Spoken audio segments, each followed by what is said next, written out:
Welcome back to part 3 of the CERTS podcast mini-series. If an IT decade is 3 years, how does a CIO write a 5-year strategy?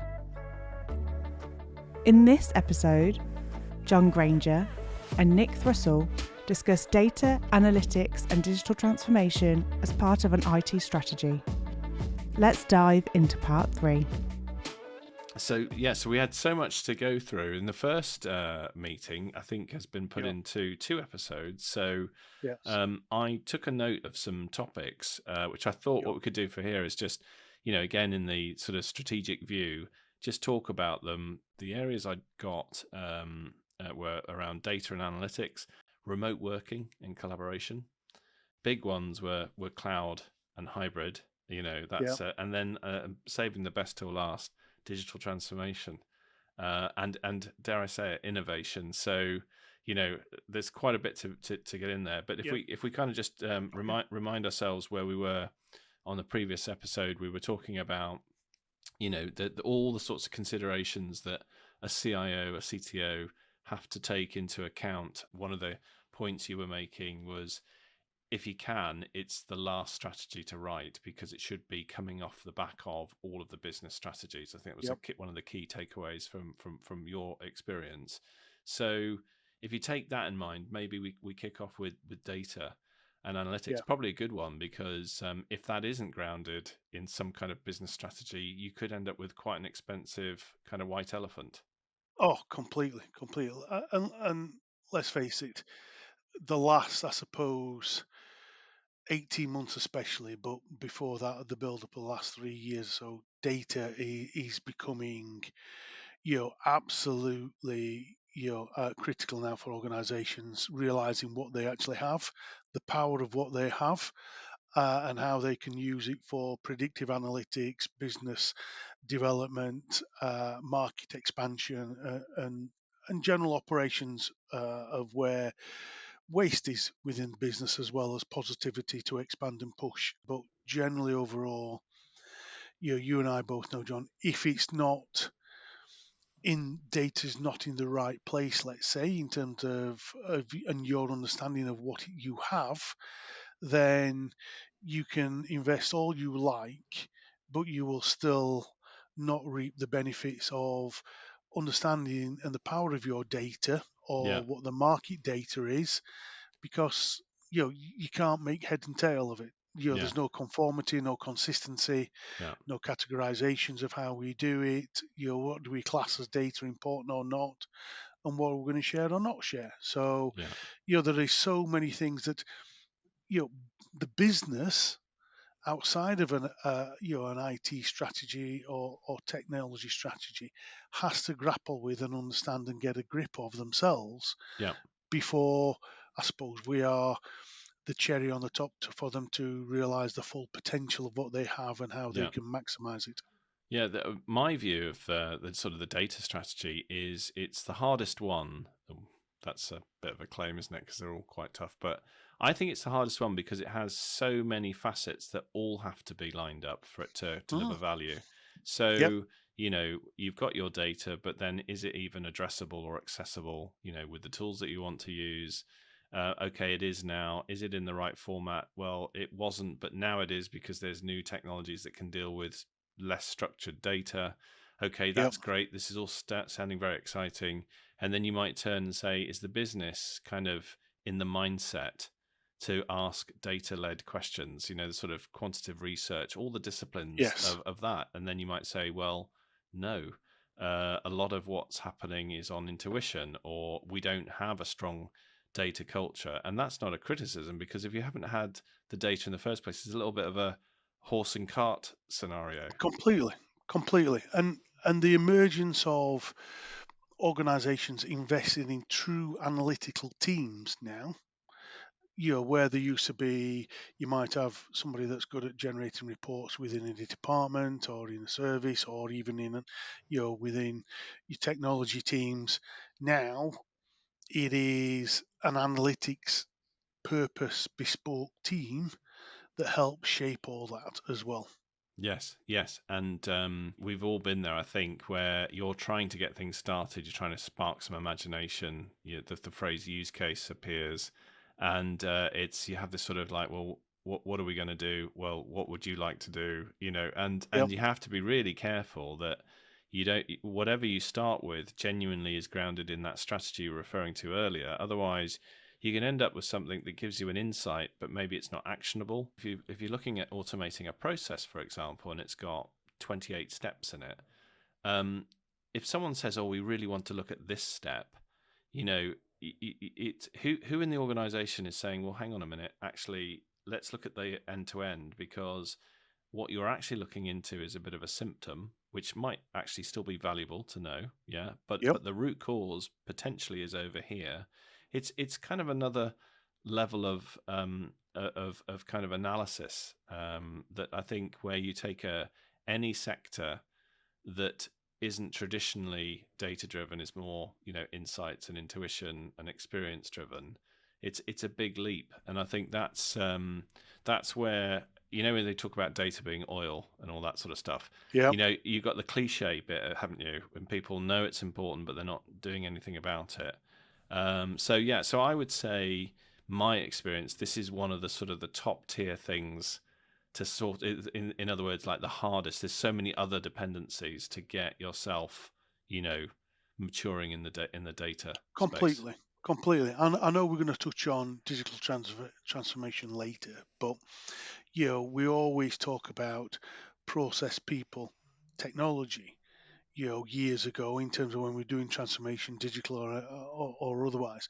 Now it's completely shifted. It's process, people, data, and technology. Yeah, Technology is always the last thing. We yeah, always know that in terms yeah. of the underpinning, but data is now so important, and the value added to it, it is rightly so a key, you know, Yeah. element in that sentence and a cog in every organization. It is. It is. I love moments when we do the people process tech and we add another one because it's Yeah. because it's because it's and the weird thing is it doesn't replace those three, but it's an add-in. But I think actually Yes. you're absolutely right. The combination of our folks and the processes that they're following and the interactions they're having inside the technology is producing data. Yeah, it's a sort of an Yep. outcome. And then there is what's odd is kind of data is just the carrier, yeah. But data on its own might be completely useless Yep. because it's got to have context and value. Well, I tell you what, why don't we get into digital transformation, because it kind of there is a link between the two. I think the way I would tee that up is your digital transformation is that we are probably in supertanker space Yeah. from previous, but this is maybe where you're looking at getting your really big systems of records sorted so that the exhaust fumes of the business is going to start to be much more addressable. So that data is going to be more meaningful, more accessible. It's more than that. Yes. But what's your kind of take on digital transformation? I mean, the way I explain it is digital, organizations want to get from A to B in terms of transformation, digital transformation. But digital transformation is not a straight linear line. Never should be.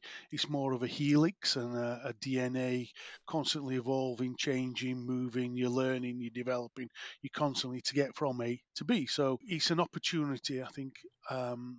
Your organizations use digital transformation to improve process, create markets, move into new markets, reduce cost, do more with the same, do more with less, automate and robotics and AI and everything else. But you're underpinning all that. You can't do transformation without understanding data and what your data is and what it means for you, Yeah, and the actually categorizing it. Is it valid, is it meaningful, is it in the right context, and so forth. But a whole digital transformation is the combination of process, people, data, technology. It is where we potentially looking at replacing some of the large legacy application functions of the organized technology in the organization to help agility. In this day and age, businesses can't stand still. There's yeah, always opportunities for improvement, and that's where digital transformation comes in. yeah, It one of the ways I try to explain it is that we want to free up resource to do the important things, and if we can automate through robotic process engineering, AI, just simple improvements in system process Yeah. and use of data, then we're allowing people to do the important things of what the job that they need to do and for a business to move that business forward. So, you know, digital transformation, I suppose, Yeah. brings everything together. Yeah, and so I agree with all of that. I think the other interesting point is maybe 10, 20 years ago, we would think about a bit of a once and done. So you're going to do a big digital transformation, and when we finish, it'll all be sorted, and we can keep it going. Just keep it fed and watered, and all will be well. I think now it is a process you start and you never finish. Yeah, However, the never finishing isn't an excuse for not delivering. You've got to yes, have regular benefits and milestones, but correct. Yep, you've probably got to continuously reevaluate. yeah, And I don't mean the technology solution, although I think that's important as well. You've got to be very open to nudging the super tanker, etc.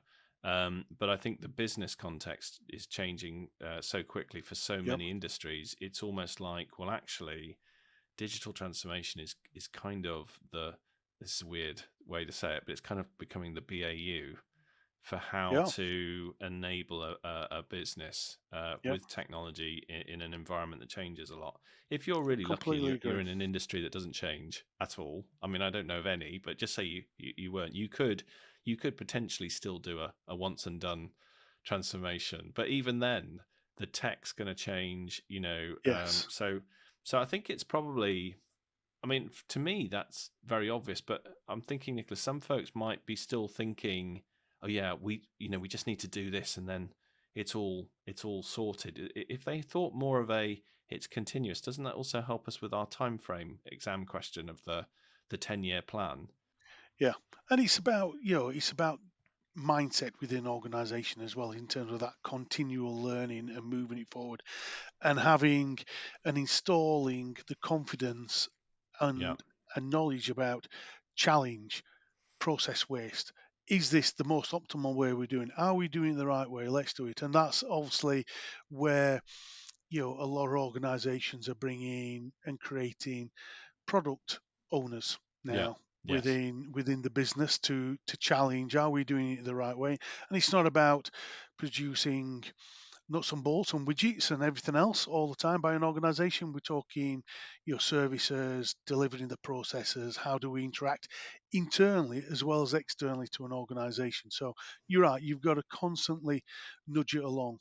And I think this is the area where you've potentially got the most impact and also the most challenge in selecting your super tankers, because Yeah, the fewer you can get away with, the more resilient your plan is to change. Yeah. So yeah, I think that's part of, you can commercially protect yourself a bit more against super tankers by maybe having, this might sound a bit odd, but having shorter agreements with your suppliers, because even if a supplier will say to you, well, you're not going to get the same discount, I think you'll find they'll be very interested in the extension. So you might have to front load a bit, but it kind of, what would you prefer to have, yes. Nick? Would you prefer to have 12 months to know absolutely this is the right tool and then go for it and maybe have the conversation with the vendor that might give us an attractive extension? Or would you rather sort of go, well, the data's looking good, I've got a strong gut feeling, I'm going to go for 5 years right now? It's kind of, that's scary. Yeah, I'm I mean, sure everyone has been faced with that kind of decision. yeah, I mean, crikey, I mean, I don't know many organisations other than some public sector organisations that now offer 5-year contracts. Yeah, I mean, years ago well, we both that have is 10. experienced 10-year contracts being issued straight off the bat I know. for the super tanker. But you're right. Yeah, I think you've got this is where I suppose if we're moving into the whole digital transformation piece and agile and agility, you've got that discovery, you've got that learning piece. Are we confident? Is it delivering? Or, you know, does it say, everything about us? Does it meet everything? Yeah. Because when you get into the nuts and bolts of it, you're not going to tick all your requirements and boxes by a single Yeah. product potentially. So how Yeah. much compromises and what do we need to knit together and how do we do it? But you're right, yeah. So 12, 18 months to learn to understand before you probably do a rolling 2, 3 year contract maybe. But Yeah. you need ways to pause, test the market, look at innovation. And I think that where vendors come in Yeah. is that it's important that they realise that it's not a we've bought it, it's a standstill. We want innovation. We want them to push us to Yeah. listen and move forward and challenge the market and look in terms of what may well give us a differentiator as well from their products. But you're right, 12, 18 months to learn from almost a beta phase in terms of your pilot, in terms of developing it through the transformation, learning, is it Yeah. fitting well before we move into a more sustained contract base. It's very difficult for vendors. Sales teams get very nervous and worried about it, let's face it, in terms of their numbers and what we want. They do, but tech is based off of very small marginal cost for them. They have a massive Yeah, fixed cost because they've spent millions developing the product and they've got an exactly. organization to support. But when they sell Exactly. one more contract, it's pennies to them. It's not literally pennies, but Exactly. so there's a bit of that. And I think also you need to get your account manager in that instance thinking much more about well, actually, we've got an opportunity to absolutely blow them away with what our product, and then we could be looking at a very good relationship. You kind of Yeah. otherwise sometimes there's a risk, isn't there, that the organization becomes very disinterested in you because Yes. they've got the deal, Yeah. and It's about partnership, isn't it? yeah, yeah, Collaboration and partnership and helping us. you know, as a business, you help nudge that product along, and yeah, as a vendor, they help nudge you along in the right yeah. market and listen and But actually, yeah, challenge you as well. one of the things that I've learned more recently is if you get to you're looking at a product, yeah, it's very important. But if you have two products that are very similar, if you can work with an organization that are like you, I don't mean like you, but work with the culture of your Yes. company, and they're up for being a little bit more open about some of the shortcomings, some of the challenges, Yep. and all the rest of it. You can invite them into the circle, and you end up with a really powerful problem solving team.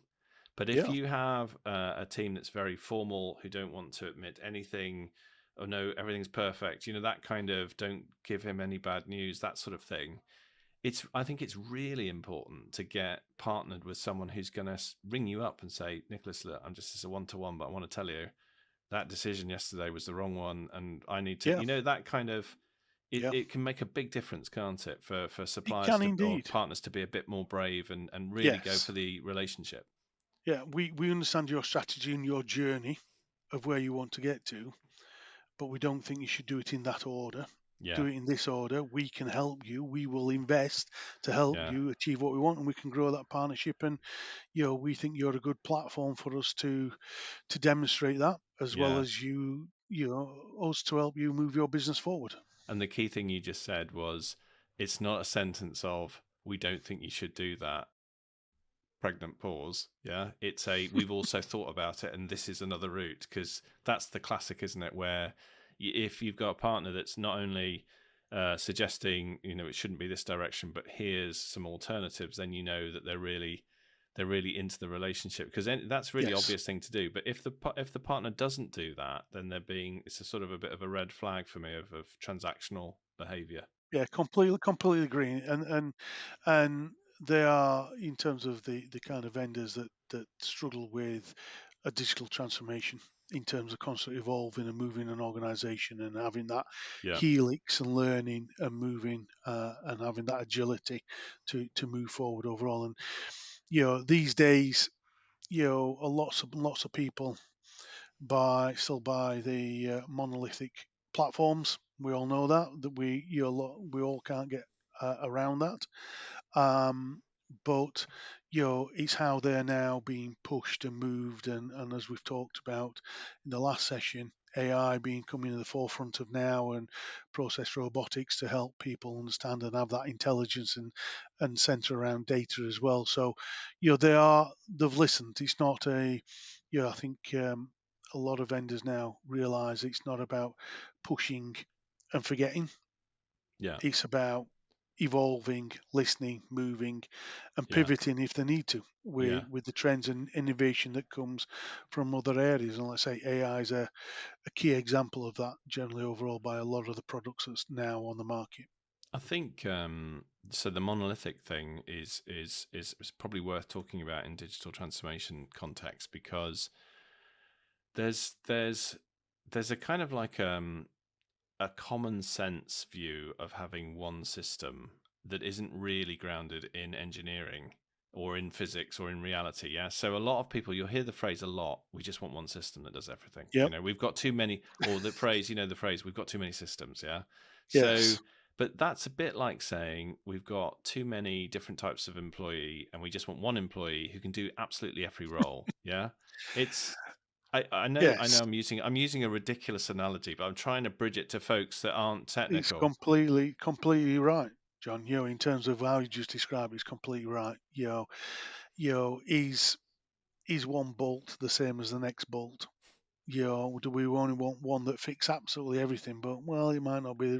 It's not the right fit. It's not the right thing. But it's actually how you combine what you have and Yeah, mold what you have yeah, to deliver a suitable toolkit that gives you the results that you want. That isn't yeah, overcomplicated, and probably not too onerous and um, large, as it were. yes, Doesn't have too many moving parts in it, but yes, you may well not get it in one part.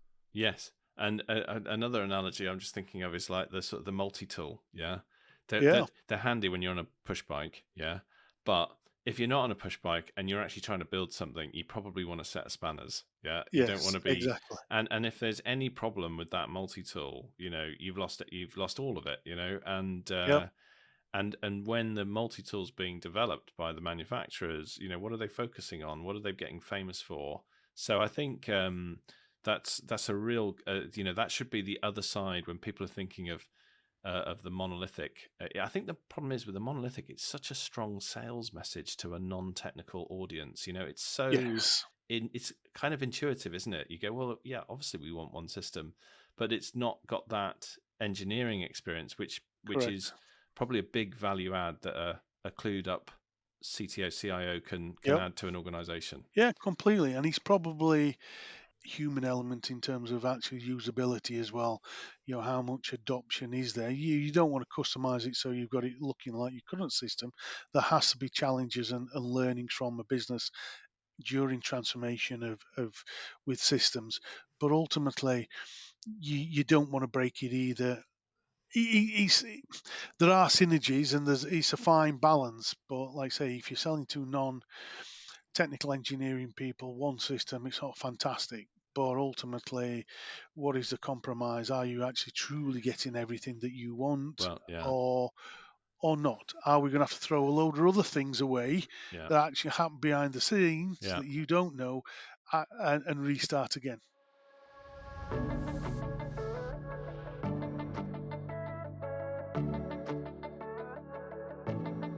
Testing,